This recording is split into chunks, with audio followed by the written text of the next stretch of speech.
हमारे जो भोजन का सारे दिन का नाश्ता सबसे अच्छा होना चाहिए ताकि बच्चे भी स्कूल में जाके कंसंट्रेट कर सकें।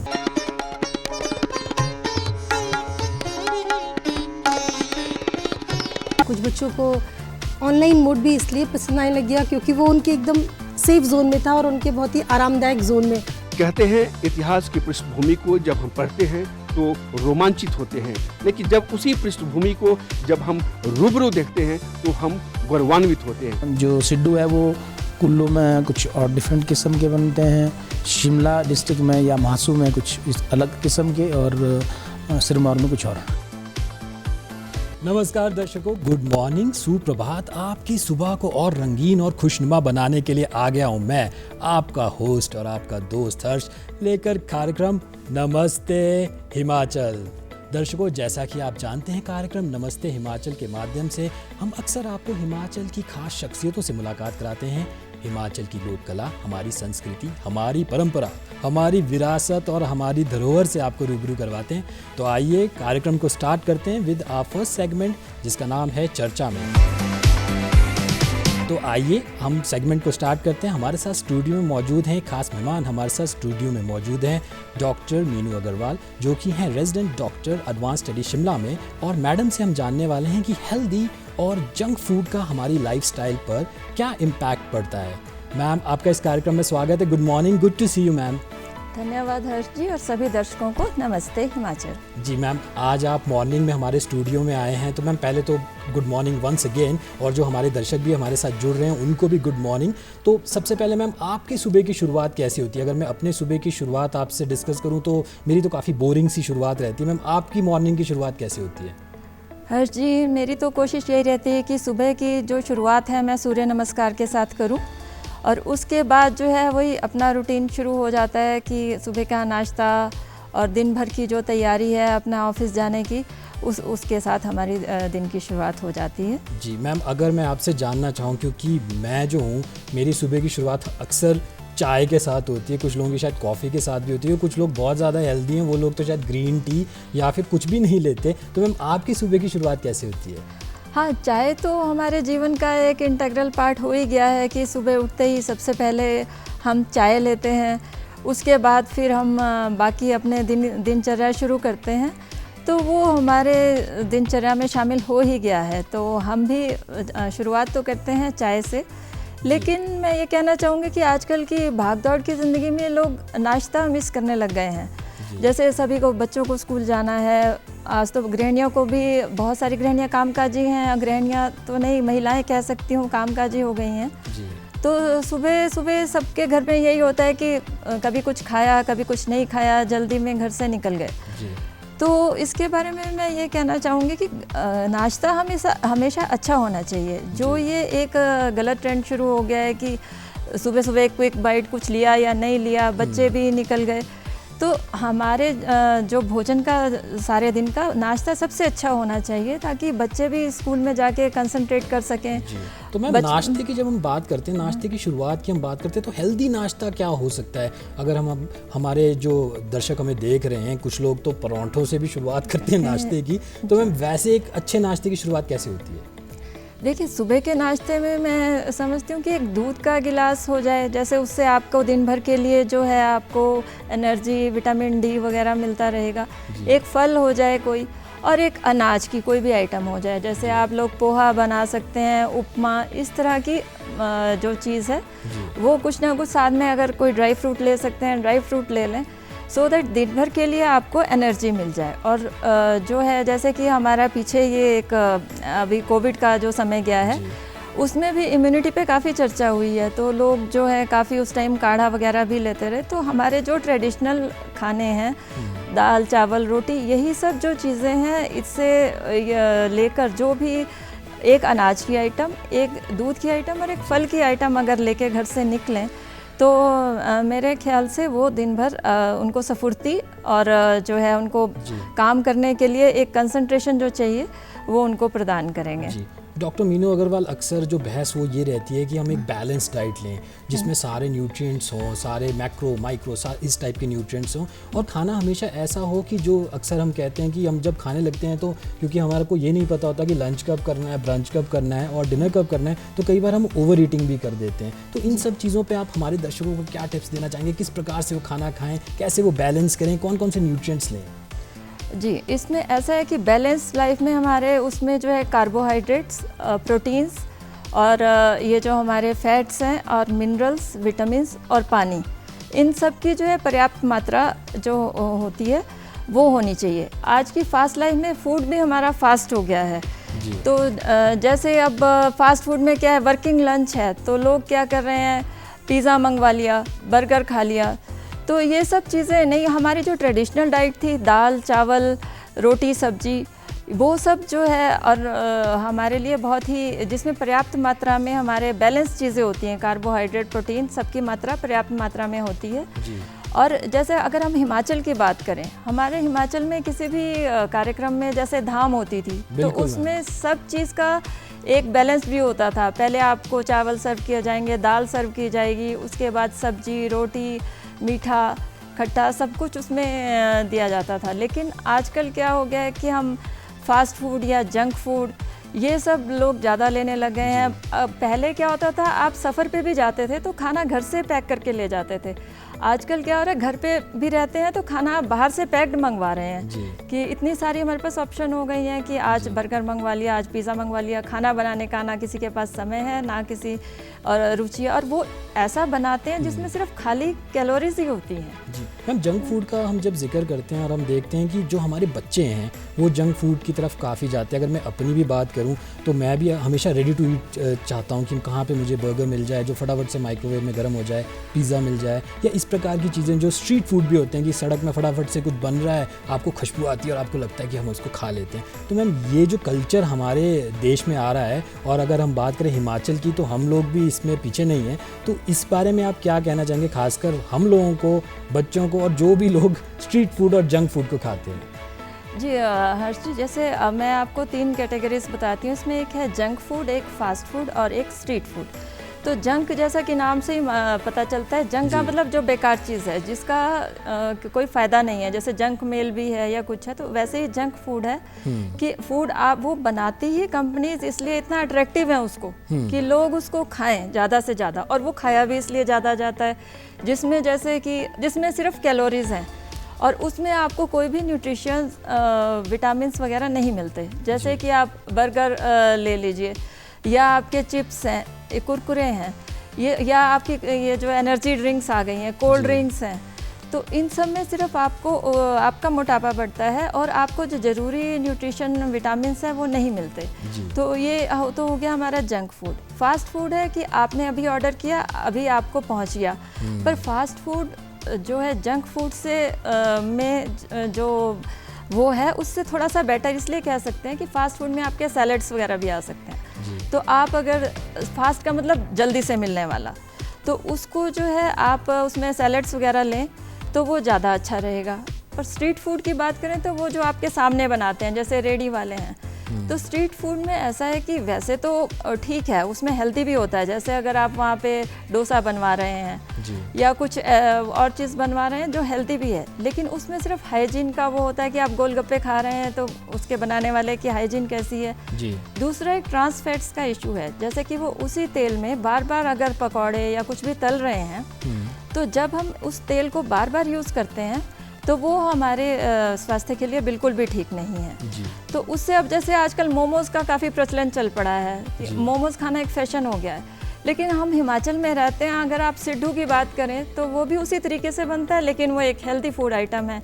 तो यदि हम अपने पारंपरिक खाने की तरफ जाएं तो हमारे लिए हेल्थ के लिए वो बहुत ही अच्छा है। और इससे जो है हमारा जो भी नेशनल फैमिली हेल्थ सर्वेज आए हैं उसमें देखा है कि ओबेसिटी बढ़ रही है, मोटापा बढ़ रहा है और एनीमिया भी बढ़ रहा है। तो देखने में तो बंदा हेल्दी लगता है, बच्चे हेल्दी लगते हैं कि ठीक है गुलगुले हैं, लेकिन उनमें जो है खून की कमी है क्योंकि उन्हें पौष्टिक आहार नहीं मिल रहा।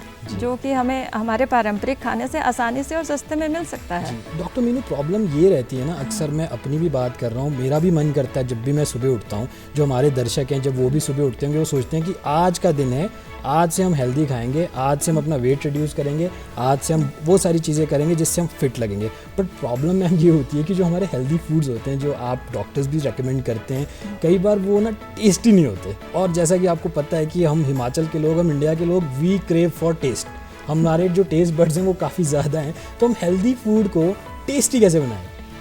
हेल्दी फूड को हम बिल्कुल टेस्टी बना सकते हैं, जैसे कि उसमें हर तरह के हम चीज़ें, वैरायटी पहले तो अपने उसमें लाएं कि एक ही चीज़ हम डेली खा खा के जो है हमें बोर हो जाते हैं, तो फिर हम कहते हैं कि चलो बाज़ार जाके हम कुछ इसका दूसरी चीज़ खा लें। लेकिन उसी को हम हेल्दी भी बना सकते हैं। आज हम जैसे सूजी की खीर बना रहे हैं बच्चों के लिए या बड़ों के लिए, तो कल हम कुछ और दलिया बनवा सकते हैं। तो और उसके बाद जो अगर हमने पराठा भी खिलाना है तो आटे में जो है आप स्टफिंग करके जो है उसको डिफरेंट चीज़ें जो बच्चे वैसे नहीं खाते तो उसके आप उसको स्टफ़ करके उसमें बना के खिला सकते हैं। आप पोहा बना के खिला सकते हैं, उसमें आप सब्जियां और जो है मूंगफली वगैरह और ड्राई फ्रूट डाल के खिला सकते हैं। तो इसी तरह हमें देखने में उतना ही अट्रैक्टिव लगे, उतना ही वो लगे जितना कि फास्ट फूड है। और आप एक दिन रख दीजिए, बच्चों को एक इंसेंटिव या अपने को भी दे सकते हैं कि अगर हम 5 दिन हेल्दी खाना खाएंगे तो आप छठे दिन, छुट्टी वाले दिन थोड़ा सा वो ले सकते हैं। कि अगर आपको हेल्दी फूड खाना है तो आप उसको शेड्यूल करें, टाइम के साथ शेड्यूल करें। कभी आप हेल्दी मैक्सिमम खाएं और अगर बीच में आपको लगता है तो चलो थोड़ा बहुत आप जंक फूड भी खा सकते हैं। डॉक्टर मीनू अग्रवाल जी, आप सुबह सुबह हमारे स्टूडियो में आए, आपने इतना अच्छा हेल्थ के बारे में बताया, उसके लिए बहुत बहुत शुक्रिया। धन्यवाद। तो दर्शकों, आप कहीं मत जाइए, प्लीज़ डोंट गो एनीवेयर, क्योंकि हमारा तो अभी नमस्ते हिमाचल कार्यक्रम जस्ट स्टार्ट ही हुआ है। बट कहते हैं ना कि जो सुबह का टाइम होता है ना, अगर उसमें थोड़ा सा संगीत ना हो तो मज़ा नहीं आता। तो क्यों ना हम आपको ले चले झनकार, हमारे अगले सेगमेंट में, जहाँ पर हम आपको सुनाने वाले हैं 3 ताल पर निबद्ध राग ललित। राग ललित मॉर्निंग का जिसको कहते हैं सुबह का राग होता है, और इसको प्रस्तुत कर रहे हैं मणिशंकर बारिक। तो आइए प्लीज़ एंजॉय करते हैं।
Viewers welcome back. मुझे लगता है आपने काफ़ी इन्जॉय किया होगा। आप देख रहे हैं कार्यक्रम नमस्ते हिमाचल। मैं हूं आपका होस्ट और आपका दोस्त हर्ष। दर्शकों, मेरे साथ बैठे हैं मैडम डॉक्टर प्रोफेसर ज्योति शुक्ला, जो कि है RKMV कॉलेज शिमला से। Ma'am welcome here.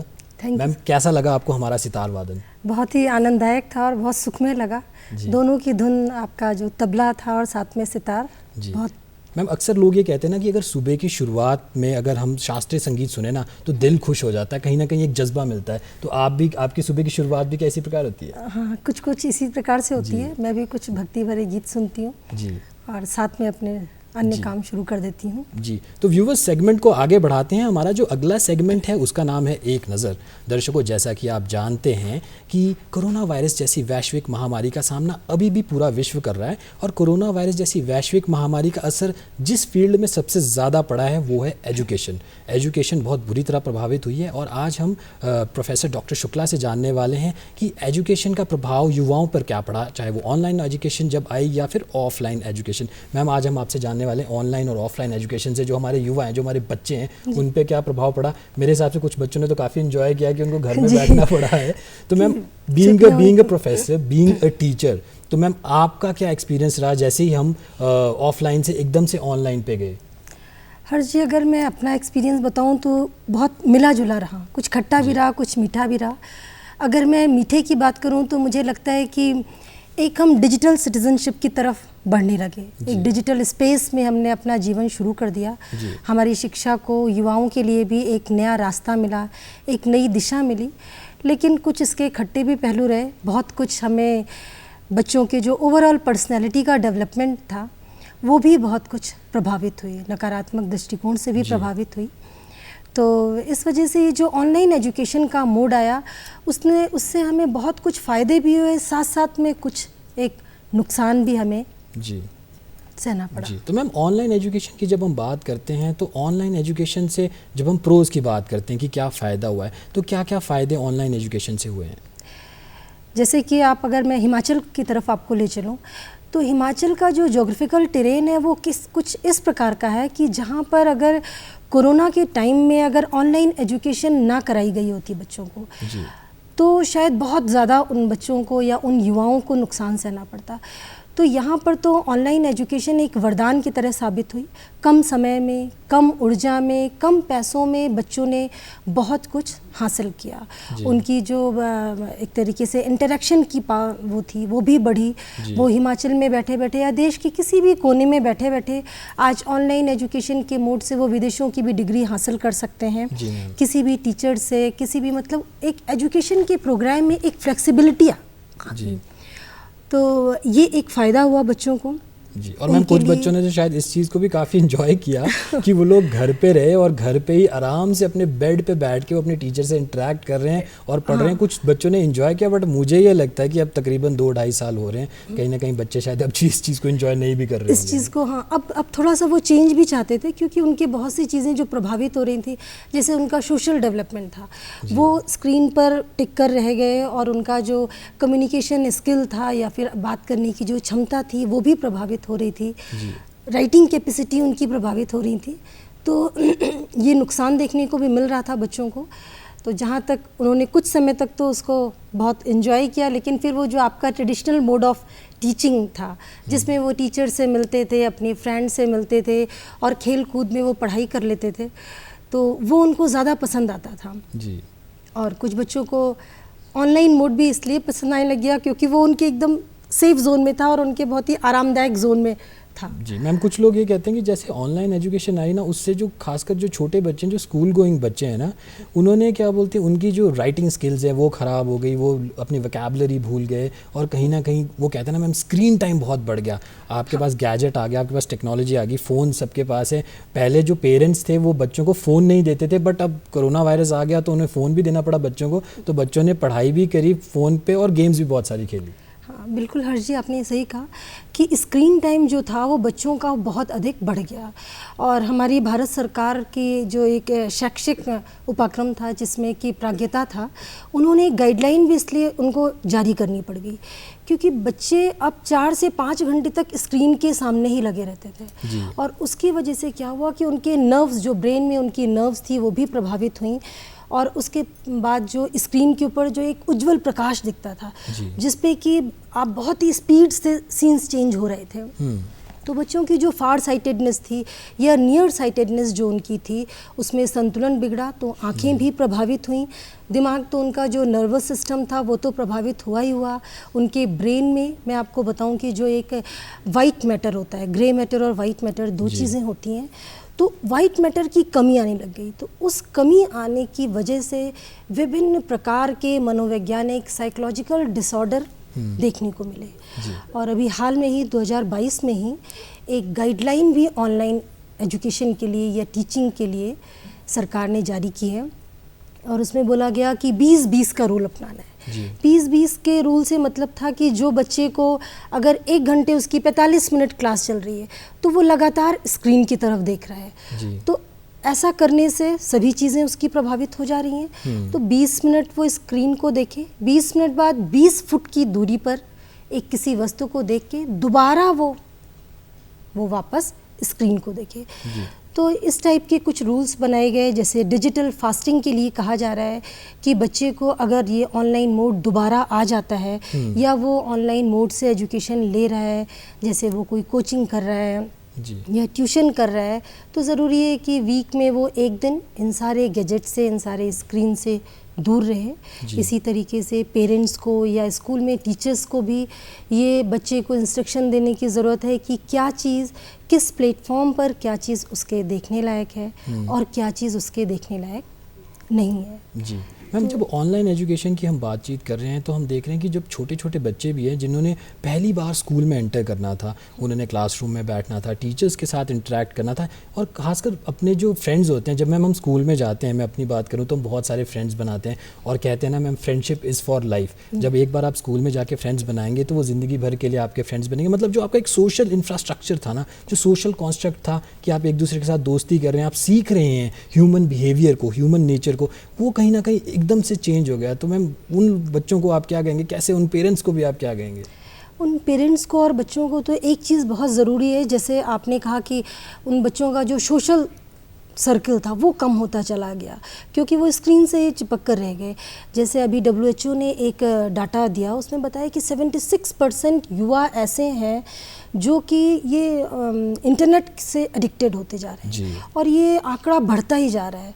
जब वो इंटरनेट या फिर स्क्रीन से चिपके रहेंगे तो वो अगल बगल इर्द गिर्द जो भी समाज में लोग रह रहे हैं उनसे उनका जो मिलन है या फिर मेल है वो कम होता जाता है। तो पेरेंट्स को चाहिए कि वो हफ्ते में जब भी उनको टाइम मिले तो बच्चों को लेके जाएं और लोगों से मिलाएं और आउटडोर गेम्स को बढ़ावा दें इंडोर गेम्स के कंपैरिजन में, क्योंकि अब सब कुछ खुल चुका है। विद प्रिकॉशन वो उनको आउटडोर गेम्स के लिए मोटिवेट करें। मैम जब बहस होती है ना मैम, जब लोग बोलते हैं ऑनलाइन एजुकेशन या फिर ऑफलाइन एजुकेशन, मैक्सिमम जो टीचर्स हैं और जो पेरेंट्स भी हैं वो भी चाहते हैं कि ऑफलाइन एजुकेशन ही हो। तो मैम ऑफलाइन एजुकेशन के क्या एडवांटेजेस हैं? देखिए, ऑफलाइन एजुकेशन जो हमारा ट्रेडिशनल मेथड था टीचिंग का, वो अभी भी साथ में चल रहा है और चाहिए यही कि दोनों को मिला के चले, ऑनलाइन और ऑफलाइन दोनों ही मोड चलने चाहिए। ऑफलाइन के तो बहुत से फ़ायदे थे। एक तो फ़ायदा यही था कि बच्चे और टीचर दोनों का फेस टू फेस कांटेक्ट होता था। तो जो फेस टू फेस कांटेक्ट हो रहा है, फेस टू फेस कम्युनिकेशन हो रहा है, तो बच्चे को भी जो शिक्षक था वो सही ढंग से समझ पाता था और बच्चे भी अपनी समस्या को, क्योंकि बहुत सी चीज़ें ऐसी होती हैं जो फेशियल एक्सप्रेशन से टीचर समझ सकती है। तो जो बच्चा सामने रहेगा उसकी क्या समस्याएं हैं, किस ढंग से उसको पढ़ाना है, तो वो टॉपिक आसानी से क्लियर कर सकते थे। अब आप देख रहे होंगे कि बहुत से पेरेंट्स को ये बहुत बड़ी दिक्कत आ रही है कि बच्चे की राइटिंग स्किल बिल्कुल ही गायब हो चुकी है। बच्चा अब लिखना चाहता ही नहीं है क्योंकि वो MCQs करने की आदत और मैक्सिमम हमने ये देखा कि जो बच्चे हैं ना वो लिखना ही भूल गए, वो बिल्कुल लिखना ही भूल गए। और अगर अब जाके ऑफलाइन एजुकेशन में जब वो आ रहे हैं तो कहीं ना कहीं आप टीचर्स को भी और पेरेंट्स को काफ़ी डबल मेहनत करनी पड़ रही है। हाँ, इसके पीछे ये भी रीज़न है, एक तो ऑनलाइन मोड था ही, और दूसरे कोरोना पीरियड में ये फाइंडिंग्स भी हमारी दिख रही हैं कि बच्चे मोटापे के शिकार बहुत हुए, बच्चों का वेट बहुत बढ़ा, उनका जो एनर्जी लेवल था वो धीरे धीरे, मतलब जितना पहला एनर्जी लेवल था उतना इस समय अब उनका एनर्जी लेवल नहीं रह गया है। तो उस वजह से भी उनकी कि जब वो स्कूल में जा रहे हैं तो उनको वो थकान भी महसूस कर रहे हैं, और जो 2 साल का जो गैप आ गया, जो उनको उनकी लिखने की आदत थी वो भी कम हो चुकी है, जिस कारण से ये सब समस्याएं आ रही हैं। लेकिन धीरे धीरे प्रैक्टिस के साथ और धीरे धीरे उस ऑफलाइन मोड में जैसे जैसे बच्चा दोबारा आ रहा है तो सब चीज़ें फिर से पटरी पर आ जाएंगी, और फिर से वैसे ही बच्चे की जो आउटपुट है वैसे ही वो बढ़ता जाएगा। मैम, जब ऑफलाइन अब हर चीज़ हो रही है और अब सारे बच्चे स्कूल्स आ रहे हैं और आप लोग भी अब स्कूल कॉलेजेस जा रहे हैं, तो मैम कैसा महसूस कर रहे हैं आप लोग? बहुत ही अच्छा लग रहा है, इवन बच्चों को भी बहुत अच्छा लग रहा है। और हम लोग भी ऑनलाइन मोड में आने के बाद ये ज़रूर था कि बहुत सी टेक्नोलॉजिकल डेवलपमेंट हुए, कुछ हमने सीखा, कुछ बच्चों ने सीखा, और फिर नई नई चीज़ें जो शुरू में हम सीख रहे थे उसका हमने बहुत प्रयोग भी किया।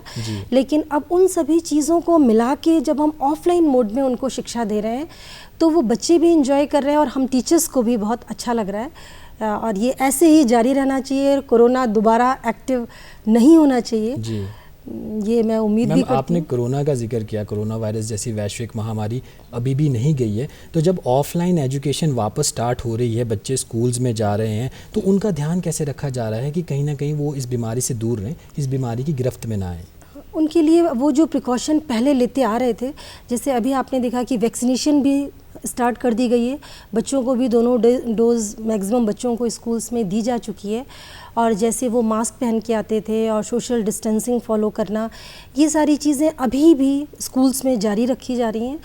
तो इस तरीके से उन बच्चों को और टाइम पर कोरोना से संबंधित जितनी भी जानकारी है कि बच्चे फॉर द ग्रांटेड उसको अब ना लें, कि वो ऐसा ना सोचें कि अब कोरोना बिल्कुल से ही चला गया है।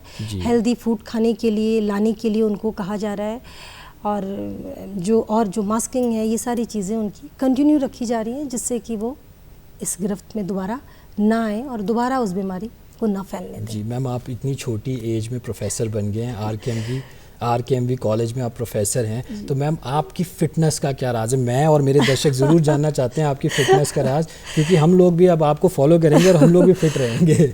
ऐसा वैसे तो बस मैं योगा करती हूँ और being a nutrition and health education teacher, जी, मैं बहुत ही न्यूट्रिशियस फूड लेने पर जोर देती हूँ कि बैलेंस डाइट ली जाए। बैलेंस डाइट का मतलब है कि आप अपने कार्य के अनुसार भोजन को लें। ऐसा नहीं कि अगर आप फिजिकल वर्क कम करते हैं और आप अपना खाना अधिक ले रहे हैं। जी। तो और मैम हमने ये भी देखा कि जब ऑफलाइन एजुकेशन वापस स्टार्ट हुई, बच्चे 2 साल के बाद स्कूल में आए, कॉलेजेस में आए, तो सब लोगों ने ना अपना वेट बढ़ा लिया, क्योंकि घर में वो बैठे रहे तो पेरेंट्स ने बोला आओ बेटा 3 टाइम आपको खाना खाना पड़ेगा। और बच्चे भी ऐसे हैं मैम, आजकल की ज़्यादातर स्ट्रीट फूड और आउटसाइड फूड की तरफ उनका काफ़ी लगाव रहता है। तो मैम आप क्या बच्चों को आजकल इंस्पायर कर रहे हैं कि वापस शेप में आना है? और मैं तो कहता हूँ कि आपको देखने के बाद मैं और मेरे जो दर्शक हैं हम ज़रूर शेप में जाएंगे। कल से तो मैं पक्का जॉगिंग पे जाऊँगा। बच्चों को भी पहले तो ये कहना है कि कोरोना पीरियड में उनकी फ़िज़िकल एक्टिविटी बहुत कम हो गई थी, तो वो खेल कूद अपना जारी रखें और दोबारा उसी मोड में आ जाएं कि फ़िज़िकल एक्टिविटी भी करें और स्क्रीन का कम इस्तेमाल करें, जितना कम से कम हो सके वो फ़ोन या फिर टीवी का कम प्रयोग करें और हेल्दी फूड खाएं। जितने भी जंक फूड हैं या फास्ट फूड हैं उनको अवॉइड करें।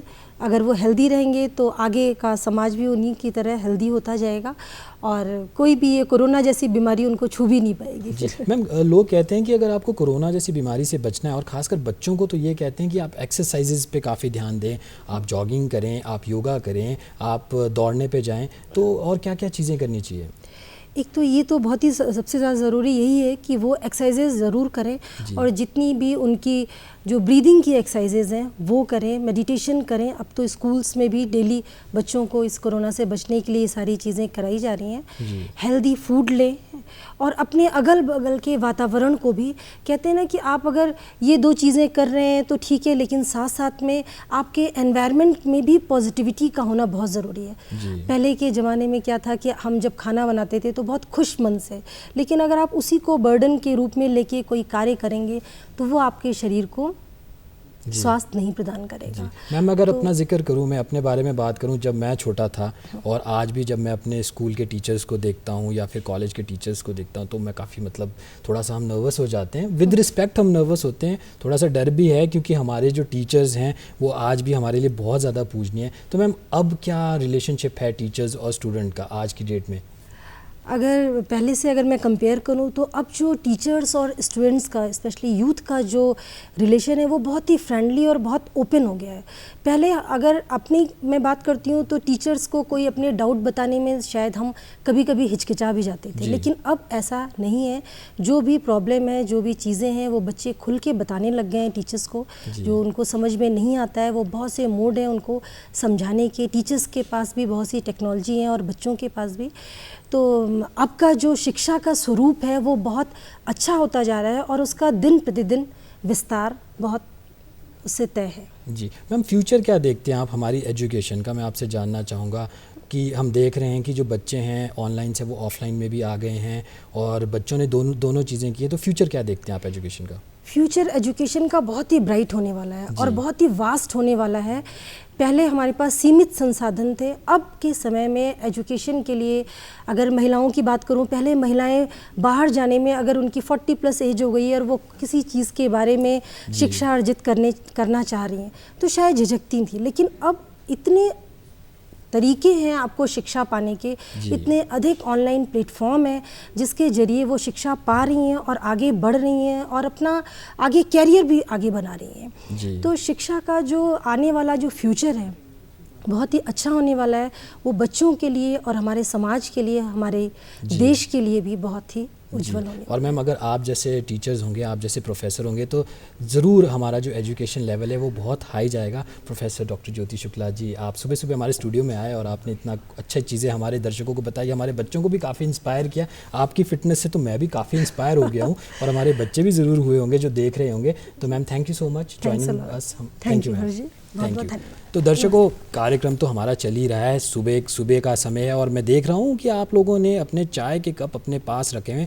उस रिमोट को प्लीज़ हाथ मत लगाइए क्योंकि अब हम आपको अपने अगले सेगमेंट में लेके जा रहे हैं जिसका नाम है धरोहर। दर्शकों, जैसा कि आप जानते हैं कि हिमाचल मशहूर है हमारे आर्किटेक्चर के लिए, हमारे शिल्प कलाओं के लिए, हमारे मंदिरों के लिए। और अगर हम बात करें कांगड़ा की, जो कि हिमाचल का सबसे बड़ा ज़िला है, वो मशहूर है ऐतिहासिक कांगड़ा फोर्ट के लिए। तो आइए धरोहर में हम आपको लेकर चलते हैं कांगड़ा फोर्ट और दिखाते हैं आपको कांगड़ा का बेतहाब कांगड़ा फोर्ट।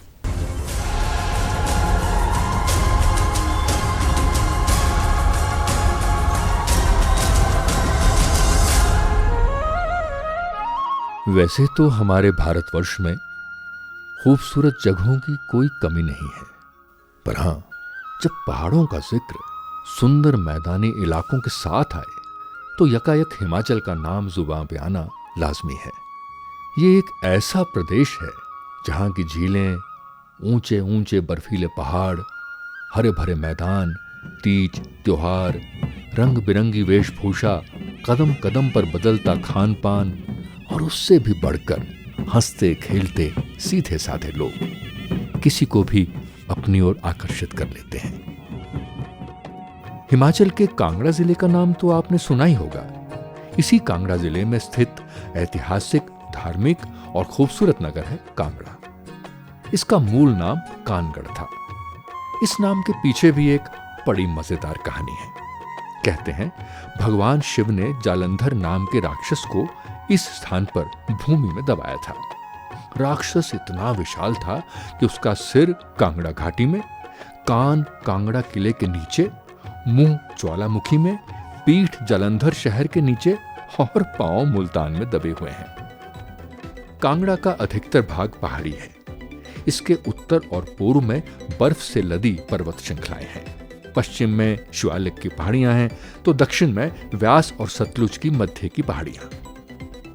कांगड़ा अपनी सुगंधित चाय के लिए भी विश्वविख्यात है। जहां सर्दी के मौसम में यहां खासी ठंड पड़ती है, वहीं गर्मी में ऋतु सुहावनी हो जाती है। यदि आप पुरातन कला और धरोहर को देखने का शौक रखते हैं तो आइए रूबरू होते हैं हिमाचल के इस नायाब ऐतिहासिक एवं सांस्कृतिक मूल्यों को मौन रूपी बयां करते कांगड़ा फोर्ट से। कांगड़ा नगर के दक्षिण में स्थित ये पुराना किला इस नगर की असली पहचान है। आज हम आपका इसी कांगड़ा किले से जुड़े किस्से, कहानियों और इसके इतिहास से साक्षात्कार करवाएंगे। पहाड़ों की शान शिमला से हमारे दूरदर्शन की टीम 230 किलोमीटर के लंबे सफर को तय कर पहुंची एक सीधी तंग पहाड़ी पर बने कांगड़ा कोट यानी कांगड़ा किले पर। कांगड़ा दुर्ग अभेद्य होने के लिए जाना जाता है। यह दुर्ग मांझी और बाणगंगा नदियों से घिरा एक चोटी पहाड़ी पर स्थित है, जहां से सारी कांगड़ा घाटी पर नजर रखी जा सकती है। यह किला 4.5 किलोमीटर के क्षेत्रफल में फैला है। इसे भारत का ही नहीं, विश्व का भी सबसे प्राचीन किला माना जाता है, जिसका इतिहास सैकड़ों नहीं हजारों साल पुराना है। कहा जाता है कि इस किले का निर्माण महाभारत युद्ध के उपरांत यहाँ के राजा सुशर्मा चंद ने करवाया था, जो युद्ध में कौरवों की तरफ से लड़े थे।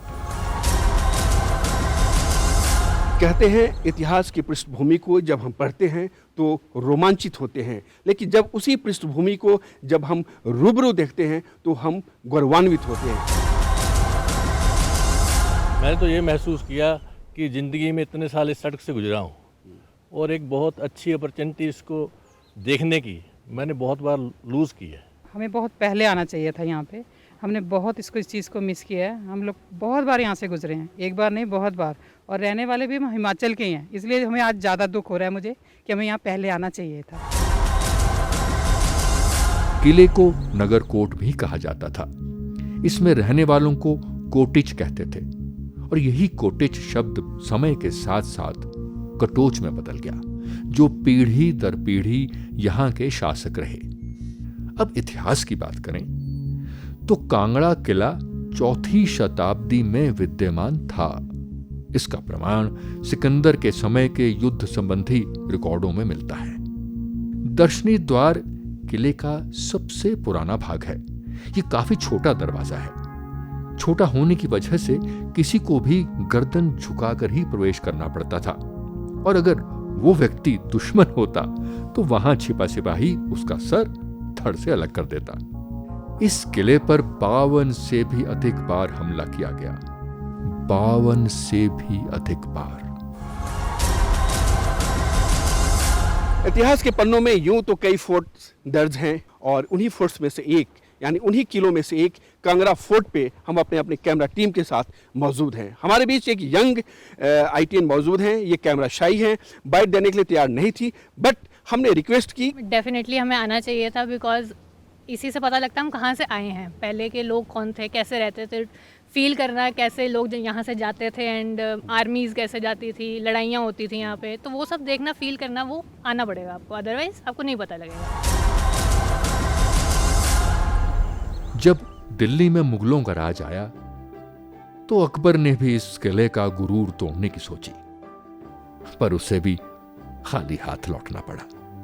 इसके बाद जहांगीर आए और वो 1620 में लंबी चौड़ी सेना लेकर कांगड़ा पहुंच गए। 14 महीने घेराबंदी चली रही। अंदर खाने का सामान समाप्त हो गया। फैसला हुआ कि दरवाजे खोल दिए जाएं, और उसके बाद जो घमासान युद्ध हुआ उसमें 12,000 से ऊपर कटोच राज के सैनिकों ने अपनी आहुति दी, और किले की महिलाओं ने किले के अंदर कपूर सागर तालाब में कूदकर अपनी जान दे दी। धीरे धीरे मुगलों का वर्चस्व कम होने लगा। 1786 में महाराजा संसार चंद ने इस किले को वापस जीत लिया, पर साथ ही साथ उन्होंने आसपास की रियासतों पर भी आक्रमण करना शुरू कर दिया। इससे तंग आकर रियासतों ने गोरखों की सहायता मांगी और 4 वर्ष तक किले की घेराबंदी जारी रखी। आखिरकार राजा संसार चंद भेष बदलकर किसी तरह किले से निकले और महाराजा रणजीत सिंह की सहायता ली और समझौता किया।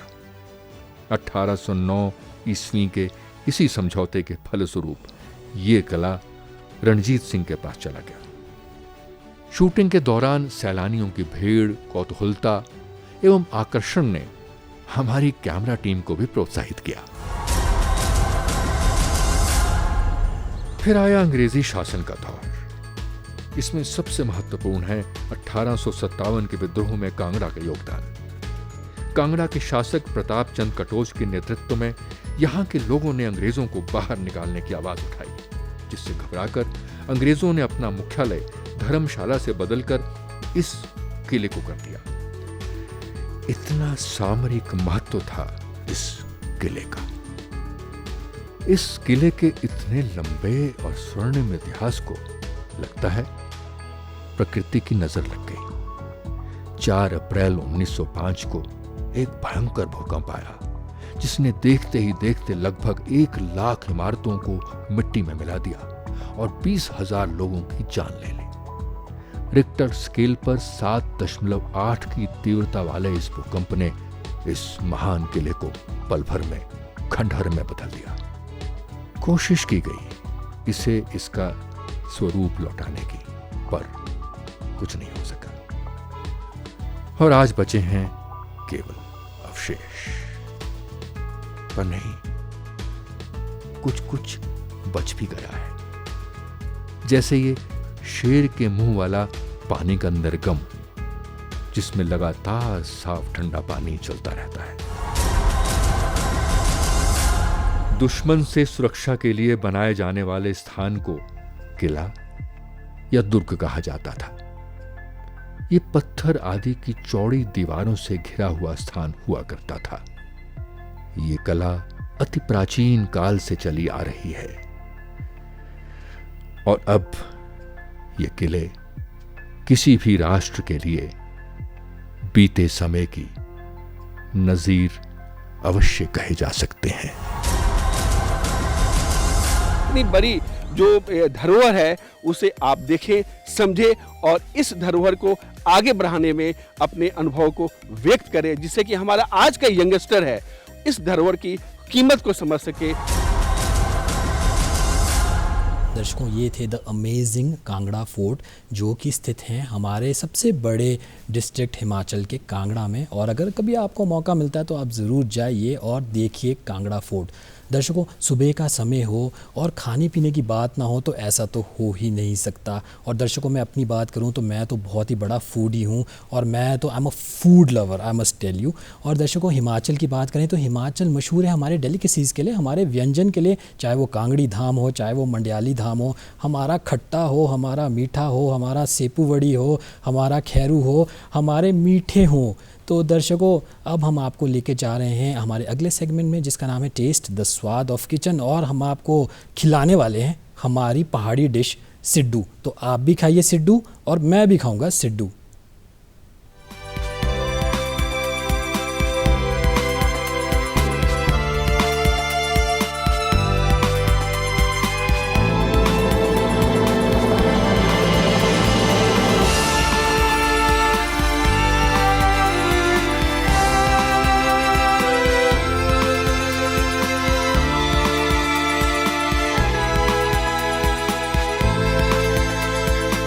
आज हम सिड्डू बनाने जा रहे हैं, जो कि हिमाचल में डिस्ट्रिक्ट शिमला, सिरमौर, कुल्लू में बहुत ही कई अच्छे उसमें क्या नाम धार्मिक उत्सवों में और ख़ासतौर पर सर्दियों में ज़्यादा इसका लुत्फ़ उठाते हैं। जो सिड्डू है वो कुल्लू में कुछ और डिफरेंट किस्म के बनते हैं, शिमला डिस्ट्रिक्ट में या महासू में कुछ अलग किस्म के, और सिरमौर में कुछ और। कई जगह सिड्डू मीठे भी बनाते हैं जिसमें शक्कर का इस्तेमाल होता है। सिड्डू बनाने के लिए हमारे को पहले तो आटा, जो मेन इंग्रेडिएंट है, आटा चाहिए होगा जी। पॉपी सीड, क्योंकि हम स्टफिंग पॉपी सीड की करेंगे इसमें, तो पॉपी सीड ज़रूरी है। प्याज कटा हुआ, अदरक कटी हुई, ज़ीरा, थोड़ी सी हल्दी, जो हमने पॉपी सीड ग्राइंड करनी है उसमें कुटी हुई लाल मिर्च। सबसे ज़रूरी इसमें ईस्ट है, जिससे हम आटा को फर्मेंट करेंगे। गरम मसाला पिसा हुआ। पहले हम थोड़ी सी ईस्ट लेंगे, क्योंकि ईस्ट ही इस आटे को फर्मेंट करेगा। तो जो ईस्ट है इसको हम थोड़ी सी चीनी मिलाएंगे इसमें। चीनी ईस्ट का फूड है और इसको वार्म वाटर में हम इसको पहले सोक करेंगे। अब इसको थोड़ा सा सोक कर लेंगे। जब ये इसमें बुलबुले आने शुरू हो जाएंगे तो इसका मतलब ईस्ट आपकी एक्टिव शुरू हो गई है। जब तक हमारी ईस्ट उठती है तब तक हम पॉपी सीड को थोड़ा सा भूनेंगे।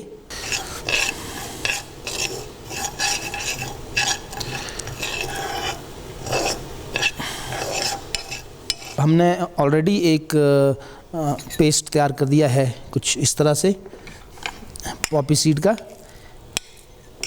जो आपकी स्टफिंग के लिए तैयार है।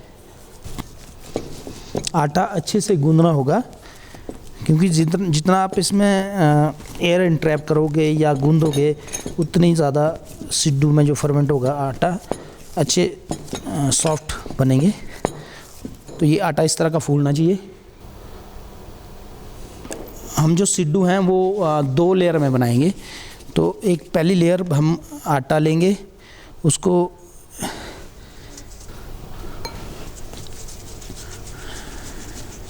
इस तरह के 2 रोटियां सी बना लेंगे हम। पहली रोटी में हम स्टफिंग करेंगे इस तरह से। ये आपकी एक लेयर होगी, इसको हम इस तरह से ही फोल्ड करेंगे और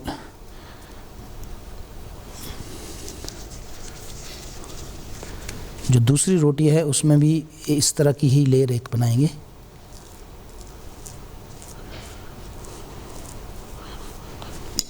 और जो ये वाली पहले वाली रोटी जो बनाई थी हमने, इसको इसके अंदर रखेंगे और इसका फोल्ड कर देंगे ताकि जो स्टफिंग है वो बाहर ना निकले। इसको अच्छी तरह से सील कर दें ताकि जो स्टफिंग है वो बाहर ना निकले। अब हम इस सिड्डू को पहले तवे पर थोड़ा सा सेक लेंगे। मैं इसलिए इसको थोड़ा हॉट प्लेट पे डाल रहा हूँ ताकि जब हम स्टीम करेंगे तो स्टीम करने में, क्योंकि आटा बहुत ज़्यादा सॉफ्ट है, तो कहीं स्टीमर में जाली में नीचे न गिर जाए। देख लीजिए ये इसका कलर थोड़ा सा गोल्डन कलर आ गया है इसमें। तो अब हम इसको स्टीमर में डालेंगे। तो लीजिए हमारा स्टीमर भी तैयार है। तो अब हम ये सिड्डू जो है ना स्टीमर में डालेंगे। स्टीम देखिए,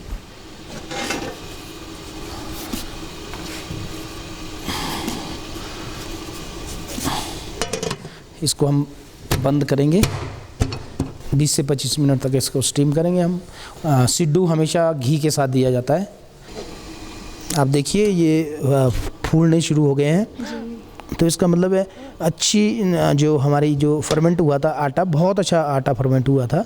इससे लग रहा है कि आपका सिड्डू बहुत अच्छा तैयार हो जाएगा। तो शेफ़ क्या ट्राई कर लिया जाए, पक गए हैं? हाँ बिल्कुल, ऑलमोस्ट मेरे ख्याल में पक गए हैं। 20 से 25 मिनट हो चुके हैं, आप ट्राई कर लें। देखिए दर्शकों, नाइफ बिल्कुल साफ़ सुथरी बाहर आ गई है और हमारे सिड्डू बहुत अच्छे से पक गए हैं।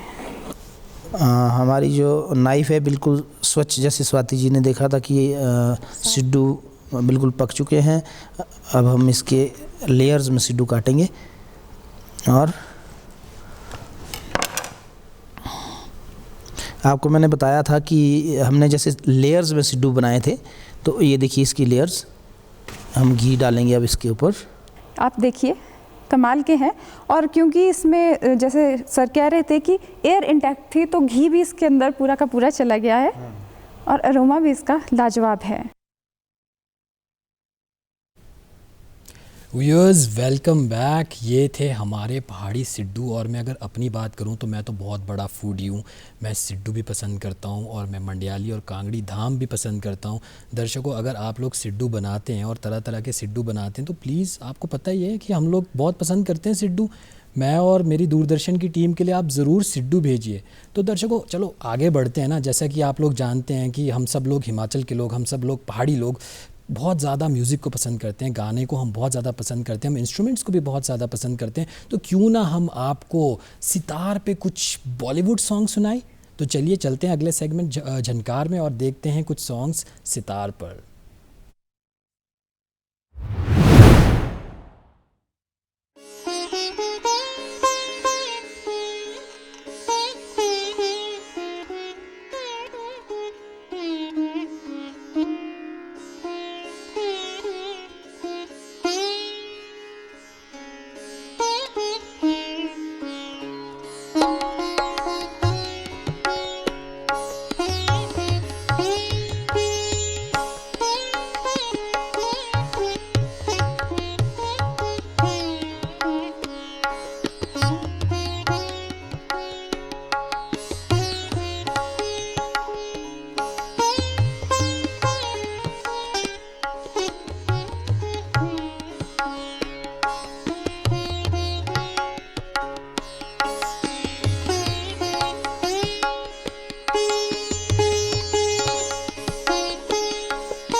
Viewers welcome back. किसी ने सही कहा है, म्यूज़िक इज़ सोल। क्या परफॉर्मेंस थी, क्या अमेजिंग परफॉर्मेंस थी। दर्शकों, आज का जो कार्यक्रम था नमस्ते हिमाचल, वो भरपूर था एंटरटेनमेंट से और इन्फोटेनमेंट से भी। तो दर्शकों, अब मिलेंगे हम अगले एपिसोड के नमस्ते हिमाचल के एपिसोड में एक नए तेवर के साथ, एक नए कलेवर के साथ। मुझे और पूरी दूरदर्शन टीम को दीजिए इजाज़त। नमस्ते हिमाचल।